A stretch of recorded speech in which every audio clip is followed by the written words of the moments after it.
Hi guys, welcome back to my drama teller. ബോക്സോ എൻ്റെ പെട്ടിയും കിടക്കയൊക്കെ എടുത്ത് താമസിക്കാൻ വന്നതാണെന്ന് അറിഞ്ഞ ഷെൻഷൻ മര്യാദയ്ക്ക് ഇവിടുന്ന് പോകുന്നതായിരിക്കും നിനക്ക് നല്ലത് എന്ന് പറയുന്നു. എന്നാൽ അവനത് കേൾക്കുന്നില്ല. ഈ രാത്രി സമയത്ത് നമ്മൾ രണ്ടുപേരും ഒറ്റയ്ക്ക് ഈ വീട്ടിലോ നടക്കില്ല എന്ന് ഷെൻഷൻ പറയുന്നു. നമ്മൾ രണ്ടുപേരും മാത്രം, അപ്പൊ യുവാൻ എവിടെ പോയി എന്ന് ചോദിച്ച് ബോക്സോ യുവാന്റെ റൂമിലേക്ക് പോയി നോക്കുവാണ്. അവളുടെ റൂം കാലിയാണെന്നുള്ളത് കണ്ട് ഓ അവൾ ഇവിടുന്ന് പോയോ, എനിക്ക് മനസ്സിലാവും എല്ലാ നല്ല കാര്യത്തിനും ഒരു അവസാനം ഉണ്ടാവും. സത്യത്തിൽ ഫ്രണ്ട്സിന്റെ ഇടയിൽ അടിപിടി ഉണ്ടാവുന്നതൊക്കെ സ്വാഭാവികമാണ്. ഫ്രണ്ട്സിന്റെ ഇടയിൽ എന്തെങ്കിലുമൊക്കെ പ്രശ്നം ഉണ്ടെങ്കിൽ അത് പെട്ടെന്ന് തന്നെ പറഞ്ഞു തീർക്കണം കേട്ടോ എന്ന് പറഞ്ഞ് അവക്കൊരു അഡ്വൈസും കൊടുത്ത് യുവാൻ ഇവിടെ ഇല്ലാത്തത് കാരണം ഇനിയിപ്പോ എന്താ പ്രശ്നം, ഞാൻ അവളുടെ റൂമിൽ കിടന്നോളാം എന്ന് അവൻ പറയുന്നു. എന്നെ കൊന്നാലും സമ്മതിക്കില്ല എന്നുള്ള വാശിയിലാണ് ഷെൻഷൻ. എന്നാ ബോക്സുവിന്റെ മേലെ ഈ വാശിയുടെ ഒരു തരി പോലും ഏൽക്കുന്നില്ല.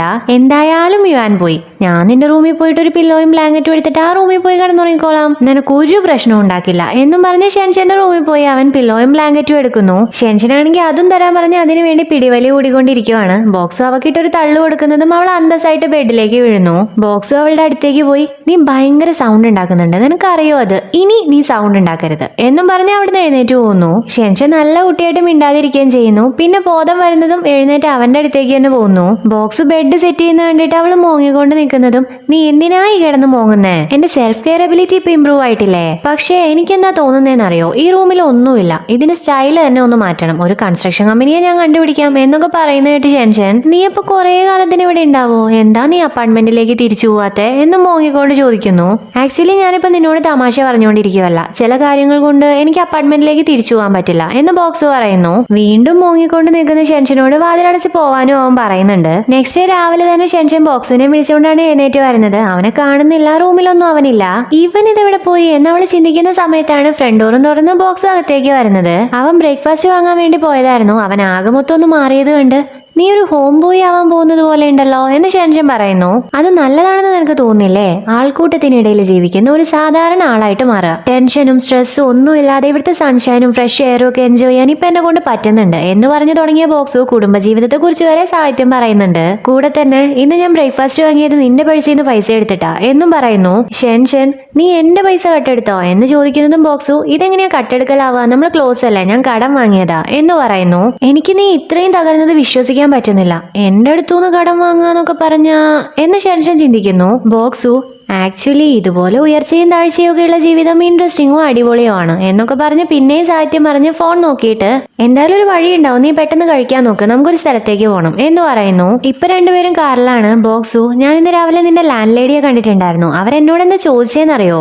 ഞാൻ എപ്പോഴാ അവരെ എന്റെ കല്യാണത്തിന് ഇൻവൈറ്റ് ചെയ്യുന്നേന്ന്, ഈ വർഷം എന്തായാലും നിന്റെ കൂടെ വിവാഹം ഉണ്ടാവുമെന്ന് ഞാനും പറഞ്ഞിട്ടുണ്ടായിരുന്നു എന്ന് പറയുന്നു. ഷെൻഷൻ നോൺസെൻസ് എന്ന് പറയുന്ന കേട്ട് ബോക്സു എന്താ നിനക്ക് ഇഷ്ടമല്ലേ, നിനക്കപ്പൊ എന്റെ വിവാഹം കഴിക്കാൻ താല്പര്യമില്ലേ, പിന്നെ അറിയാൻ നീ കല്യാണം കഴിക്കാൻ പോകുന്നേ എന്ന് ചോദിക്കുന്നു. പ്ലീസ് സൂപ്പർ സ്റ്റാർ, സാധാരണ ആളുകളോട് ഈ കാര്യത്തിന്റെ പേരിൽ തമാശ പറയരുത് എന്ന് ഷെൻഷൻ പറയലും ബോക്സു ഞാൻ തമാശ പറഞ്ഞൊന്നുമല്ല, ഒരാളെ സ്നേഹിക്കുന്നതും കല്യാണം കഴിക്കുന്നതും ഒക്കെ സാധാരണ ആളുകളുടെ ലൈഫ് കോഴ്സിൽ പറഞ്ഞിട്ടുള്ള കാര്യം തന്നെയാ എന്നവൻ പറയുന്നു. ഷെൻഷൻ അതിന് നീ സാധാരണ ആളാണോ എന്ന് ചോദിക്കുമ്പോ നിനക്കത് മനസ്സിലായല്ലേ, വേറൊരു ഗ്രഹത്തിൽ നിന്നും വന്ന ഏലിയനാണ് ഞാൻ, എന്നെ തിരിച്ചു വിളിക്കാൻ വേണ്ടിയിട്ട് ഒരുപാട് സിഗ്നലൊക്കെ അവർ ഒരു ദിവസം അയച്ചിട്ടുണ്ടായിരുന്നു, അവർക്ക് എന്നെ തിരിച്ചു വേണം, എന്നാ ഞാൻ അവരോട് നോ പറഞ്ഞു, കാരണം എന്താന്ന് നിനക്കറിയോ എന്ന് ചോദിക്കുന്നു. എനിക്കത് അറിയൊന്നും വേണ്ട എന്ന് ഷെൻഷൻ പറയുമ്പോ കാരണം നീ ഇവിടെ ഭൂമിയിലുള്ളതുകൊണ്ടാണ് എന്നവൻ സ്വീറ്റ് ആയിട്ട് ആൻസർ കൊടുക്കുന്നു.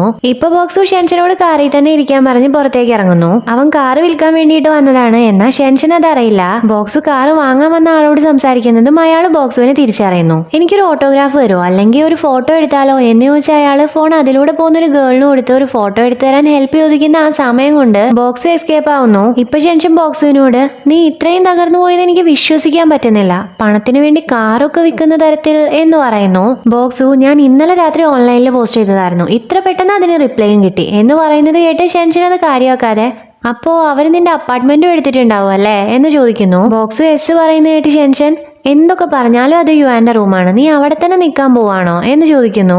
ബോക്സ് യുവാനെ കുറിച്ച് ചോദിക്കുന്നു. ഷെൻഷൻ എപ്പോഴത്തെയും പോലെ that's none of your business ആണ് ഉത്തരം കൊടുക്കുന്നത്. ഇവിടെ കമ്പനിയിലെ പ്രസിഡന്റ് വൂഗോങ്ങിനോട് സംസാരിക്കുവാണ്. അമേരിക്കയിൽ വെച്ച് നടക്കാൻ പോകുന്ന സിംഗിങ് കോൺടെസ്റ്റിൽ ചൈന റീജിയനിൽ നിന്നും ഞങ്ങളാണ് ഒരു ജഡ്ജിനെ സെലക്ട് ചെയ്യേണ്ടത്, ഞങ്ങൾ നിങ്ങളെ സെലക്ട് ചെയ്യാനാണ് വിചാരിക്കുന്നത് എന്ന് പ്രസിഡന്റ് പറയുന്നു. വൂഗോങ് നിങ്ങളുടെ കമ്പനിയിൽ നിന്നും സീറോ മത്സരിക്കുന്നില്ലേ എന്ന് ചോദിച്ച് നിങ്ങൾക്ക് എന്നെ പറ്റി അറിയാലോ, ഞാൻ ഒരു ഭാഗത്തേക്കും ചായില്ല, ഒരു പക്ഷവും ഞാൻ പിടിക്കില്ല, സത്യസന്ധമായിട്ട് ഞാൻ ജഡ്ജി വിജയമുള്ളൂ എന്ന് പറയുന്നു. പ്രസിഡന്റ് അത് തന്നെയാണ് ഞങ്ങൾക്കും വേണ്ടത്. സീറോ എന്തായാലും വിജയിക്കുന്നുള്ള വിശ്വാസം എനിക്കുണ്ട്. അപ്പൊ ആരും തന്നെ ഞങ്ങളുടെ കമ്പനിയുടെ ഇൻഫ്ലുവൻസ് കാരണമാണ് അവൻ വിജയിച്ചതെന്ന് പറയാൻ പാടില്ല. അതുകൊണ്ടാണ് ഞാൻ നിങ്ങളെ തന്നെ ജഡ്ജായിട്ട് സെലക്ട് ചെയ്തത് എന്ന് പറയുന്നു. വൂഗോങ്ങും ഓക്കെ പറയുന്നു. ഇവിടെ ജെയ്സൺ സീറോവിന് മേക്കപ്പ് ഇട്ട് കൊടുക്കുവാണ്. ഇപ്പൊ അവർ രണ്ടുപേരും തമ്മിലുള്ള പ്രശ്നമൊക്കെ മാറിയിട്ടുണ്ട് കേട്ടോ. അവർ രണ്ടുപേരും നന്നായിട്ട് സംസാരിച്ചുകൊണ്ടിരിക്കുവാണ്. ഈ സമയത്താണ് യുവാൻ അങ്ങോട്ടേക്ക് വരുന്നത്. സീറോവിന് മെഡിസിൻ കൊടുക്കുന്നു. കറക്റ്റ് ടൈമിൽ തന്നെ ഷെൻഷൻ സീറോവിന് കോൾ ചെയ്യുന്നു. ഇത് കണ്ട് അപ്സെറ്റ് ആയ യുവാൻ അവിടുന്ന് പോവുകയും ചെയ്യുന്നു. ഷെൻഷൻ സീറോവിനോട് യുവാൻ ഇന്ന് വർക്കിന് വന്നിട്ടുണ്ടോ, അവൾക്ക് എങ്ങനെയുണ്ട്? പെട്ടെന്നൊരു ദിവസം വീട് വെക്കേറ്റ് ചെയ്തു പോയി. എന്താ റീസൺ എന്ന് പോലും പറഞ്ഞില്ല. കോൾ ചെയ്ത് നോക്കിയിട്ടും എടുക്കുന്നില്ല, മെസ്സേജ് അയച്ചു നോക്കിയിട്ടും റിപ്ലൈ ഇല്ല. ഞാൻ എന്ത് തെറ്റാ ചെയ്തതെന്ന് എനിക്ക് മനസ്സിലാവുന്നില്ല. എത്ര ഇരുന്ന് ചിന്തിച്ചു നോക്കിയിട്ടും എനിക്ക് മനസ്സിലാവുന്നില്ല. നീ അവളോട് ഈ കാര്യം ഒന്ന് സംസാരിച്ചു നോക്കുവോ എന്ന് പറയുന്നു. സീറോ അതിന് ഓക്കെ പറയുകയും ചെയ്യുന്നു. സീറോവിന് കോൾ ചെയ്ത് കഴിഞ്ഞതിന് ശേഷം വരുന്ന ഷെൻഷൻ കാണുന്നത് ബോക്സ് ലഞ്ച് പ്രിപ്പയർ ചെയ്ത് കൊണ്ടുവരുന്നതാണ്. നീ ശരിക്കും ഒരു ഈസി ലൈഫ് നയിക്കാൻ പോവാണോ എന്ന് ചോദിച്ച ഷെൻഷൻ, ഞാൻ ഇനി സീരിയസ് ആയിട്ടൊരു കാര്യം ചോദിക്കാം, നീ എപ്പോഴാണ് ട്രെയിനിങ്ങിന് തിരിച്ചു പോകുന്നേ എന്ന് ചോദിക്കുന്നു. ഈ കാര്യത്തെ കുറിച്ചായിരിക്കും അവൾ ചോദിക്കാന്ന് തീരെ പ്രതീക്ഷിക്കാത്ത ബോക്സു, നിനക്ക് ഫുഡ് കഴിച്ച് കഴിയുന്നവരെങ്കിലും ഈ കാര്യമൊന്നും മിണ്ടാതിരിക്കാൻ പറ്റുമോ, നീ എന്നെ വിശപ്പില്ലാതാക്കി എന്ന് പറയുന്നു. ആഹാ, അപ്പൊ നീ 4 വർഷവും റെസ്റ്റ് എടുക്കാൻ പോവാണോ എന്ന് ഷെൻഷൻ ചോദിക്കുന്നു. എന്നാ നീ പറ, ഞാൻ പ്രാക്ടീസിന് പോയിട്ട് എന്ത് കാര്യമുള്ളേ? എന്റെ അച്ഛനും പ്രസിഡന്റും തമ്മിലാണ് പ്രശ്നമുള്ളത്. ഞാൻ അവരുടെ ഇടയിൽ പെട്ടുപോയി. ഞാൻ ഈ 4 വർഷത്തിന് ഒന്നിനും ഉപകാരം ഇല്ലാത്തവനായി എന്നവൻ പറയുന്നു. ഈ കാര്യങ്ങൾ ആലോചിക്കുമ്പോൾ ഒരു ഏജന്റിനും ടെൻഷൻ ഉണ്ടാവും എന്ന് ഷെൻഷൻ പറയുമ്പോൾ ബോക്സു, ഗുഡ്, അപ്പൊ നിനക്ക് എന്തെങ്കിലും ഒരു ഐഡിയ കിട്ടിയിട്ടുണ്ടാവും എന്ന് പറയുന്നു. അത് ഐഡിയ ഒന്നുമില്ല, നമുക്ക് എന്തെങ്കിലുമൊക്കെ ഇരുന്ന് ആലോചിക്കാം എന്ന് ഷെൻഷൻ പറയുന്നതായിട്ട് ബോക്സു, പിന്നെ നീ എന്നാത്തിനാ ഈ ബ്ലാബ്ലാന്ന് പറഞ്ഞുകൊണ്ടിരിക്കുന്നുണ്ടായിരുന്നേ, ഞാൻ വിചാരിച്ചു നിനക്ക് എന്തെങ്കിലുമൊക്കെ കണ്ടുപിടിക്കാൻ പറ്റിയിട്ടുണ്ടാവുമായിരിക്കും എന്ന് പറയുന്നു. ഷെൻഷൻ, അപ്പൊ നീ പറഞ്ഞു വരുന്നത് ഈ 4 വർഷവും നീ ചുമ്മാ ഇരിക്കാൻ പോവാണെന്നാണോ? ഈ സമയം കൊണ്ട് നിനക്ക് നല്ലൊരു സിംഗർ ആയിക്കൂടെ എന്ന് ചോദിക്കുന്നു. ബോക്സു, ഈ 4 വർഷം കൊണ്ട് എന്തൊക്കെ സംഭവിക്കും നിനക്ക് പറയാൻ പറ്റുമോ? മാത്രമല്ല 1 വർഷം പോലും മിസ്റ്റർ ഗുവിന്റെ അടുത്ത് പിടിച്ചു നിൽക്കാൻ പറ്റുമെന്ന് എനിക്ക് തോന്നുന്നില്ല എന്ന് പറയുന്നു. അവന്റെ മാനസികാവസ്ഥ നന്നായിട്ട് അറിയാവുന്നത് കൊണ്ട് തന്നെ അവനെ ഒന്ന് കൂളാക്കാൻ വേണ്ടി ഷെൻഷൻ ആ ഫുഡിനെയും പൊക്കി പറഞ്ഞ് ആ ഫുഡ് കഴിക്കുന്നു.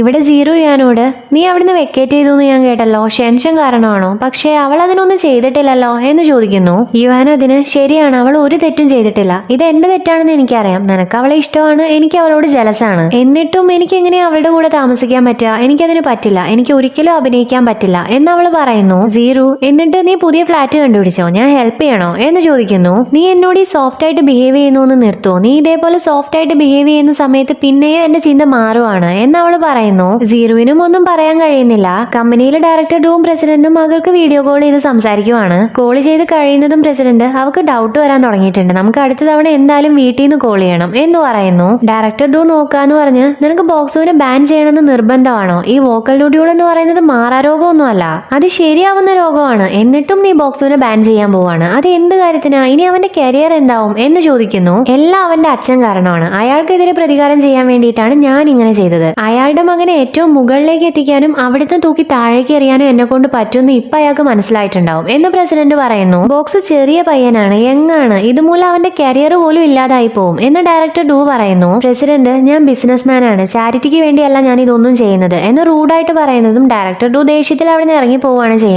ഇവിടെ ബോക്സു മിസ്റ്റർ ഗുവിന്റെ വീട്ടിലേക്ക് വന്നിട്ടുണ്ട്. മിസ്റ്റർ ഗു, എന്തു പറ്റി, നിന്റെ ലീവ് ഒക്കെ കഴിഞ്ഞോ എന്ന് ചോദിക്കുന്നു. ബോക്സു, എന്റെ ഏജന്റ് പറഞ്ഞു ഇവിടെ വന്ന് പ്രാക്ടീസ് ചെയ്യാൻ, അതും 4 വർഷത്തിന് എന്ന് പറയുന്നതായിട്ട് മിസ്റ്റർ ഗു, 4 വർഷമോ? അതിനും ഭേദം നിനക്ക് എന്നെ കൊല്ലുന്നതല്ലേടാ നല്ലത് എന്ന് ചോദിക്കുന്നു. ബോക്സു മിസ്റ്റർ ഗുവിനോട്, ആന്നേ, 1 വർഷം പോലും നിങ്ങളുടെ കൂടെ നിൽക്കാൻ പറ്റില്ല എന്ന് ഞാനും വിചാരിച്ചതാ എന്ന് പറയുന്നു. ഇപ്പൊ മിസ്റ്റർ ഗു അവന്റെ ത്രോട്ടിനുള്ള എക്സസൈസ് പറഞ്ഞു കൊടുത്തു പോകുന്നു. ബോക്സു മിസ്റ്റർ ഗു പറഞ്ഞതുപോലെ തന്നെ ആ നോയ്സ് ക്രിയേറ്റ് ചെയ്തുകൊണ്ടേ ഇരിക്കുന്നു. കുറച്ച് കഴിയുന്നതും അവൻ പാടാൻ തുടങ്ങുന്നു. മിസ്റ്റർ ഗു ഇത് കേട്ടുകൊണ്ട് അങ്ങോട്ട് വന്ന്, നിർത്ത്, നിന്നോട് ആരെയും പാടാൻ പറഞ്ഞേ എന്ന് ചോദിക്കുന്നു. വോക്കൽ ഫ്രൈ പ്രാക്ടീസ് ചെയ്തപ്പോ എന്റെ ത്രോട്ട് കുറച്ച് ബെറ്റർ ആയതുപോലെ എനിക്ക് തോന്നി, അപ്പൊ എനിക്ക് പാടാൻ തോന്നി എന്ന് ബോക്സ് പറയുന്നത് കേട്ട് മിസ്റ്റർ ഗു, നിനക്ക് പാടാൻ തോന്നി, നീ പാടി അല്ലേ? നിന്നോട് ഞാൻ ഒരുപാട് തവണ പറഞ്ഞിട്ടില്ലേ, ഞാൻ പറയുന്ന കാര്യങ്ങൾ മാത്രമേ പ്രാക്ടീസിന്റെ സമയത്ത് ചെയ്യാൻ പാടൂന്ന്? നിനക്ക് ഞാൻ പാട്ട് പാടാനുള്ള പെർമിഷൻ തന്നിട്ടുണ്ടായിരുന്നോ? പിന്നെ നീ എന്തിനാ പാട്ട് പാടിയേ എന്ന് മിസ്റ്റർ ഗു ചോദിക്കുന്നു. ഞാൻ ചെയ്യുന്ന തെറ്റല്ലാതെ ഞാൻ ചെയ്യുന്ന ഹാർഡ് വർക്ക് ഒന്നും എന്താ നിങ്ങൾ കാണാത്തെ എന്ന് ബോക്സുവും ചോദിക്കുന്നു. നിന്നെ പോലൊരു സ്റ്റുപ്പിഡിനെ ഞാൻ എന്റെ ജീവിതത്തിൽ കണ്ടിട്ടില്ല എന്നും പറഞ്ഞ് മിസ്റ്റർ ഗു ബോക്സുവിനെ ചീത്ത പറഞ്ഞ് അവനോട് വീട്ടിൽ പോകാൻ പറയുവാണ്. ഇന്നപ്പോ പ്രാക്ടീസ് ഇല്ലേ എന്ന് ബോക്സ് ചോദിക്കുന്നു. മിസ്റ്റർ ഗുവും, ഇന്ന് പാടുന്നത് പോയിട്ട് ഉറക്കെ സംസാരിക്കാൻ പോലും പാടില്ല, അല്ലെങ്കിൽ നിന്റെ ത്രോട്ട് നശിപ്പിക്കാൻ വേണ്ടി എന്താന്ന് വെച്ചാ ചെയ്തോ എന്ന് പറയുന്നതും ബോക്സു ഇന്ന് പ്രാക്ടീസ് ഇല്ലേ അടിപൊളിയായിട്ടുണ്ട് എന്നും പറഞ്ഞ് അട്ടഹസിക്കുവാണ്. ഇത് കാണുന്നതും മിസ്റ്റർ ഗു അവനോട് മിണ്ടാതിരിക്കാൻ ആംഗ്യം കാണിച്ച് പോകാൻ പറയുന്നു. എന്നാ ഞാൻ പോവാട്ടോ എന്ന് പറഞ്ഞ് ബോക്സ് അവിടുന്ന് ബായ് പറഞ്ഞു പോകുന്നു. മിസ്റ്റർ ഗുവും അവന്റെ കാര്യം ആലോചിച്ചിരിക്കുന്നു. ഇവിടെ യുവാൻ കമ്പനിയിൽ വർക്ക് ചെയ്തുകൊണ്ടിരിക്കുവാണ്. അവളുടെ കോവർക്കർ നിന്നെ മീറ്റ് ചെയ്യാൻ ഒരാൾ വന്നിട്ടുണ്ട് എന്ന് പറയുന്നു. യുവാൻ പോയി നോക്കുന്നു. ഷെൻഷനാണെന്ന് കാണുന്നതും അവൾ അവോയ്ഡ് ചെയ്യാൻ നോക്കുവാണ്. എന്നാൽ ഷെൻഷൻ അവളോട് ഇതിന് 0 ആണോ കാരണം? ഞാൻ പറഞ്ഞില്ല എനിക്ക് അവന്റെ മേലെ ഫീലിങ്സ് ഒന്നും ഇല്ലാന്ന് എന്ന് പറയുന്നു. അതെനിക്കറിയാം, പക്ഷേ 0 ഇപ്പോഴും നിന്നെ മറന്നിട്ടില്ല. എല്ലാം ആക്സെപ്റ്റ് ചെയ്യാൻ എനിക്ക് കുറച്ച് സമയം വേണം, അതുകൊണ്ട് കുറച്ച് ദിവസം മാറി നിൽക്കാന്ന് കരുതി എന്ന് യുവാൻ പറയുന്നു. ഷെൻഷനും അങ്ങനെയാണെങ്കിൽ ഓക്കെ, എന്നാ നിന്റെ പ്രശ്നമൊക്കെ മാറിയിട്ട് നീ പെട്ടെന്ന് വീട്ടിലേക്ക് വരണം എന്ന് പറയുന്നു. അതൊക്കെ ഞാൻ വന്നോളാം, നീ ഒറ്റയ്ക്കല്ലേ ഉള്ളൂ, കിടക്കുന്ന സമയത്ത് ഡോറൊക്കെ ക്ലോസ്ഡ് ആണോ എന്ന് നോക്കണം എന്ന് പറഞ്ഞ യുവാൻ അവിടുന്ന് പോകുന്നു. അവള് സംസാരിച്ചതിൽ ഷെൻഷൻ ഒരുപാട് ഹാപ്പി ആവുന്നു. ഇവിടെ ബോക്സും ആണെങ്കിൽ ഭാരപ്പെട്ട ഒരു പണി ചെയ്തുകൊണ്ടിരിക്കുവാണ്. ആ സ്ട്രീറ്റിലെ ആന്റീസ് എല്ലാവരും കൂടെ മ്യൂസിക് ഒക്കെ ഇട്ട് എക്സസൈസിന് വേണ്ടിയിട്ട് ഡാൻസ് ചെയ്തുകൊണ്ടിരിക്കുവാണ്. അത് നോക്കിക്കൊണ്ടിരിക്കുവാണ് ബോക്സു. ഷെൻഷൻ അങ്ങോട്ടേക്ക് വന്ന് നീ എന്താ ഇവിടെ ചെയ്യുന്നേ എന്ന് ചോദിക്കുന്നു. ഞാൻ ഇവരുടെ ഡാൻസ് കണ്ടുകൊണ്ടിരിക്കുവായിരുന്നു. ലാൻഡ് ലേഡിയെ നോക്ക്, നല്ല ചബ്ബിയായിട്ടുണ്ടല്ലേ എന്നും പറഞ്ഞ് പോസിറ്റീവായിട്ട് സംസാരിക്കുന്നത് കേട്ട് ഷെൻഷൻ നിന്നെ കണ്ട് ഫസ്റ്റ് ദിവസം എനിക്ക് ഓർമ്മയുണ്ട്. നീ സ്റ്റുഡിയോയിൽ ഒരു മ്യൂസിക് വീഡിയോ ഷൂട്ട് ചെയ്തുകൊണ്ടിരിക്കുവായിരുന്നു. ആ ഒരു സമയത്ത് നീ എങ്ങനെയായിരുന്നു എന്നറിയോ? എല്ലാവർക്കും നിന്റെ അടുത്തേക്ക് വരാൻ തന്നെ പേടിയായിരുന്നു. ഇപ്പൊ നിന്നെ നോക്ക്, നീ ഒരുപാട് മാറിയിട്ടുണ്ട് എന്ന് പറയുന്നു. ബോക്സു ഇപ്പോഴും ഞാൻ അങ്ങനെയൊക്കെയാണ്, വർക്കിന്റെ കാര്യത്തിലേക്ക് വരുമ്പോൾ ഞാൻ അങ്ങനെയാണ്, റിയൽ ലൈഫിലേക്ക് വരുമ്പോൾ ഞാൻ ഇങ്ങനെയുമാണ് എന്നൊക്കെ പറഞ്ഞ് സംസാരിച്ചുകൊണ്ടിരിക്കുന്ന സമയത്ത് ലാൻഡ് ലേഡി അങ്ങോട്ടേക്ക് വരുന്നത്. ഷെൻഷനെ ഡാൻസ് കളിക്കാൻ വിളിക്കുന്നുണ്ട്. ബോക്സും അവളോട് ഡാൻസ് കളിക്കാൻ പോവാൻ പറയുന്നു. ഇത് കണ്ട് ലാൻഡ് ലേഡി ഷെൻഷനോട് നിന്റെ ബോയ് ഫ്രണ്ടിനെയും വിളിക്കുക, അവൻ കളിക്കുന്നത് ഞാൻ ടിവിയിൽ കണ്ടിട്ടുണ്ട് എന്ന് പറയുന്നു. ഇത് കേൾക്കുന്നത് ഷെൻഷൻ ഇവൻ എന്റെ ബോയ് ഫ്രണ്ട് ഒന്നും അല്ല എന്ന് പറയുന്നു. അല്ലേ, നിങ്ങൾ കല്യാണം കഴിക്കാൻ പോവാന്നല്ല നീ എന്നോട് പറഞ്ഞേ എന്ന് ലാൻഡ് ലേഡി ബോക്സുവിനോട് ചോദിക്കുന്നു. ബോക്സു അത് സത്യമാണ്, ഞാൻ വെഡിങ് ക്യാൻഡി നിങ്ങൾക്ക് എന്തായാലും തരും എന്ന് പറയുന്നു. ഷെൻഷൻ ലാൻഡ് ലേഡിയോട് അവൻ പറയുന്നൊന്നും നിങ്ങൾ വിശ്വസിക്കേണ്ട എന്ന് പറയുന്നുണ്ട്. ലാൻഡ് ലേഡി ബോക്സുവിനോട് നീ ഇതുവരെ ഇവളെ വളച്ചില്ലേ എന്ന് ചോദിച്ച് ഷെൻഷനോട് നീ ഇവനെ ഒരിക്കലും മിസ് ചെയ്യരുത്, ഇവൻ എപ്പോഴും നിന്നെ കുറിച്ച് പറയാറുണ്ട്, ഇവന്റെ കുഴപ്പങ്ങൾ എന്താന്ന് നീ പറ, ഞാൻ അവനോട് പറഞ്ഞ് എല്ലാം കറക്റ്റ് ചെയ്യിപ്പിച്ചോളാം എന്ന് പറയുന്നത് കേട്ട് ബോക്സു പറ ഞാൻ എല്ലാം കറക്റ്റ് ചെയ്തോളാം എന്ന് പറയുന്നു. ഷെൻഷൻ ഇത് കേട്ട് നിനക്ക് ഒരുപാട് കുഴപ്പങ്ങളുണ്ട്, എല്ലാം നിനക്ക് കറക്റ്റ് ചെയ്യാൻ പറ്റുമോ? ഞാൻ മറ്റുള്ളവരുടെ മുന്നിൽ നിന്നെ മോശക്കാരനാക്കരുതെന്ന് വിചാരിച്ചിട്ട് ഇതൊന്നും പറയാത്ത എന്ന് പറയുന്നു. തന്റെ സംസാരം കഴിഞ്ഞ് ലാൻഡ് ലേഡി അവിടുന്ന് പോകുന്നതും ബോക്സു ഷെൻഷനോട് എനിക്ക് കുഴപ്പങ്ങൾ മാത്രമല്ല ഒരുപാട് ടാലൻസും ഉണ്ട്, ഞാൻ നന്നായിട്ട് കുക്ക് ചെയ്യും, നിനക്കറിയാലോ അത്, ഇന്ന് ഞാനാണ് കുക്ക് ചെയ്യാൻ പോകുന്നത് എന്നവൻ പറയുന്നു. അതിന് കുക്ക് ചെയ്യാൻ വേണ്ടിയിട്ട് അവിടെ ഒന്നുമില്ല എന്ന് ഷെൻഷനും പറയുന്നു. ഇപ്പൊ അവർ രണ്ടുപേരും ഷോപ്പിങ്ങിന് വേണ്ടിയിട്ട് വന്നിരിക്കുവാണ്. അവൻ എടുക്കുന്ന ഓരോ സാധനത്തിന്റെയും വില കണ്ട് കണ്ണ് തള്ളിക്കൊണ്ട് ഷെൻഷൻ കുറച്ച് വാങ്ങ് കുറച്ച്, അവസാനം നീ തന്നെ പൈസ കൊടുക്കേണ്ടി വരും എന്ന് പറഞ്ഞുകൊണ്ടേ ഇരിക്കുവാണ്. എന്താന്ന് വെച്ചാ ഇപ്പൊ രണ്ടുപേർക്കും ജോബില്ല. അവസാനം അവർ സാധനങ്ങളൊക്കെ വാങ്ങി വീട്ടിലേക്ക് വരുന്നു. ബോക്സ് കുക്ക് ചെയ്യുന്നത് കണ്ടിട്ട് കൊള്ളാലോ എന്ന് ഷെൻഷൻ പറയുമ്പോ പിന്നല്ല, ഞാൻ ആരാന്നാ, എന്നെ പോലെ ഹാൻഡ്സവും ഓൾറൗണ്ടറും ആയിട്ടുള്ള ഒരാളെ നിനക്ക് കണ്ടുപിടിക്കാൻ പോലും പറ്റില്ല എന്ന് പറഞ്ഞ് അവനെ തന്നെ പൊക്കുന്നത് കണ്ട് ഷെൻഷൻ ചിരിക്കുവാണ്. ഇപ്പൊ ഫുഡൊക്കെ റെഡി ആയിട്ടുണ്ട്, രണ്ടുപേരും ഫുഡ് കഴിക്കാനിരിക്കുവാണ്. ഷെൻഷൻ ചാടിക്കേറി കഴിക്കാൻ നിൽക്കുന്നതും ബോക്സ് തടഞ്ഞിട്ട് ഫുഡ് കഴിക്കുന്നതിന് മുന്നേ TV ഓൺ ചെയ്യണമെന്നൊരു നിയമമുണ്ട് എന്ന് പറഞ്ഞ് TV ഓൺ ചെയ്യുന്നു. ഷെൻഷൻ കാര്യമായിട്ട് TVയിലേക്ക് നോക്കി വോളിയം കൂട്ടാൻ പറയുന്നു. ഇതിലിപ്പോ എന്താ ഇത്ര കാര്യമായിട്ടുള്ള എന്ന് ചോദിച്ച് ബോക്സ് നോക്കുമ്പോൾ കാണുന്നത് 0-നെയാണ്. ആ സെക്കൻഡിൽ തന്നെ അവൻ ചാനൽ മാറ്റാൻ പോവാണ്. ഷെൻഷൻ പെട്ടെന്ന് തന്നെ റിമോട്ട് വാങ്ങുകയും ചെയ്യുന്നു. 0 അമേരിക്കയിൽ നടക്കുന്ന സിംഗിങ് കോൺടെസ്റ്റിൽ ഞാൻ തന്നെയായിരിക്കും വിജയിക്കുക, ചാമ്പ്യൻഷിപ്പ് എന്തായാലും ഞാൻ കരസ്ഥമാക്കും എന്നൊക്കെ പറയുന്നത് കേട്ട് ബോക്സു കാരണം ഞാനില്ലാത്തോണ്ടാ, ഞാൻ വന്നിരുന്നെങ്കിൽ നിനക്ക് 2ാം സ്ഥാനം മാത്രമേ കിട്ടുള്ളൂ, അല്ലെങ്കിൽ നിനക്ക് 2ാം സ്ഥാനം പോലും കിട്ടില്ല എന്ന് പറയുന്നത് കേട്ട് ഷെൻഷൻ നല്ല ഹാപ്പി ആയിട്ട് ബോക്സുവിനെ വിളിക്കുന്നു. അവൻ അവളുടെ എക്സ്പ്രഷൻ കണ്ട് എന്തു പറ്റി എന്ന് ചോദിക്കുന്നത് ഷെൻഷൻ നിനക്ക് കോൺഫിഡൻസ് ഉണ്ടോ, നമുക്കും ഈ കോൺടെസ്റ്റിൽ പങ്കെടുത്താലോ എന്ന് നല്ല ഇളിച്ചുകൊണ്ട് ചോദിക്കുന്നു. ഇത് കേൾക്കുന്നതും ബോക്സു ശിവനെ പെട്ട് എന്നാണ് ചിന്തിക്കുന്നത്. എന്ന ഷെൻഷൻ നല്ല ഹാപ്പിയാണ്. നെക്സ്റ്റ് ഡേ മിസ്റ്റർ ഗു ബോക്സുവിനെ സിംഗിങ് പ്രാക്ടീസ് ചെയ്യിപ്പിക്കാൻ നിൽക്കുവാണ്. ബോക്സു ഹാവോ ഫൈനലി സിംഗിങ് പ്രാക്ടീസ് ചെയ്യാൻ പോവാണ്, ഞാൻ വിചാരിച്ച ഒരു 6 മാസത്തിന് ക്യാൻഡിൽ ഊതിക്കൊണ്ടിരിക്കേണ്ടി വരുമെന്ന് എന്ന് പറയുന്നു. മിസ്റ്റർ ഗു അവനോട് മിണ്ടാതിരിക്കാൻ പറഞ്ഞ് അവന്റെ ഹൈ പിച്ച് വോയിസിനെ കുറിച്ചും ഹൈ പിച്ച് എടുക്കാൻ വേണ്ടി എങ്ങനെ നിൽക്കണം, എങ്ങനെ ശ്വാസം എടുക്കണം എന്ന് തുടങ്ങി എല്ലാ കാര്യങ്ങളും പറഞ്ഞു കൊടുക്കുന്നു. അവനെ കൊണ്ട് അതുപോലെ പ്രാക്ടീസ് ചെയ്യിപ്പിക്കുകയും ചെയ്യുന്നു. ഇപ്പൊ മിസ്റ്റർ ഗു ഷെൻഷന് കുറച്ച് ഡിസ്ക് കൊടുത്തിട്ടുണ്ട്. അതെല്ലാം നോക്കി അവള് ഇതെല്ലാം ഹിപ്പ് ഹോപ്പ് ആണല്ലോ, അവനപ്പോ ഈ ഒരു മ്യൂസിക് സ്റ്റൈൽ ചേരുമെന്ന് നിങ്ങൾക്കും തോന്നുന്നുണ്ടല്ലേ എന്നവള് ചോദിക്കുന്നു. ഞാൻ ഒരുപാടായി ശ്രദ്ധിക്കുന്നു, അവന് റിതത്തിൽ നല്ല സെൻസ് ഉണ്ട്, ബ്രീത്തിങ് പ്രാക്ടീസിൽ നല്ല പ്രോഗ്രസ് ഉണ്ട്, ഞാൻ വിചാരിച്ചതിനേക്കാളും അവൻ ഫാസ്റ്റ് ആണ്, അവന് കുറെ സമയം അവന്റെ ബ്രീത്ത് കൺട്രോൾ ചെയ്യാൻ കഴിഞ്ഞ ലിറിക്സിലേക്ക് വരുമ്പോൾ അവന് നല്ല ഫ്രീഡം ഉണ്ടാവും, റാപ്പ് അവൻ തകർക്കും എന്ന് മിസ്റ്റർ ഗു പറയുന്നു. ബോക്സു ഇത് കേട്ട് ഷോക്ക് ആവുന്നു. ഷെൻഷനും നിങ്ങൾ എത്ര നന്നായിട്ട് അവനെ മനസ്സിലാക്കിയിട്ടുള്ളേ, അവൻ എപ്പോഴും പറയാറുണ്ട് ഹിപ്പ് ഹോപ്പ് പാടുന്ന സമയത്ത് അവൻ നല്ല ഫ്രീ ആണെന്ന്, അവൻ കൂടുതൽ കംഫർട്ടബിൾ ആണെന്ന് അവൻ എപ്പോഴും പറയാറുണ്ട് എന്ന് പറയുന്നു. ഇതൊക്കെ ഇവർ സംസാരിച്ചുകൊണ്ടിരിക്കുന്നതിന്റെ ഇടയിലാണ് ബോക്സും അങ്ങോട്ടേക്ക് വരുന്നത്.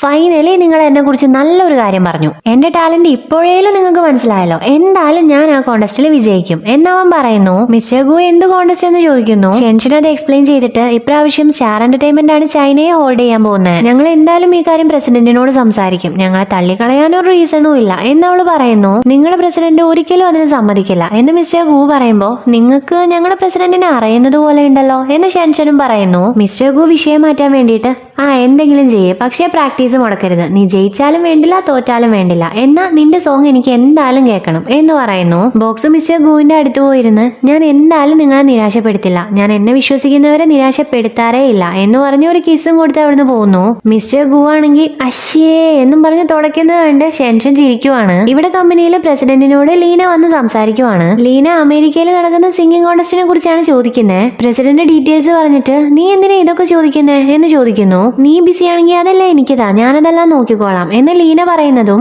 ഇതെല്ലാം ഞാൻ ഡയറക്ടർ നാനിനെ ഏൽപ്പിച്ചിട്ടുണ്ട് എന്ന് പ്രസിഡന്റ് പറയുന്നു.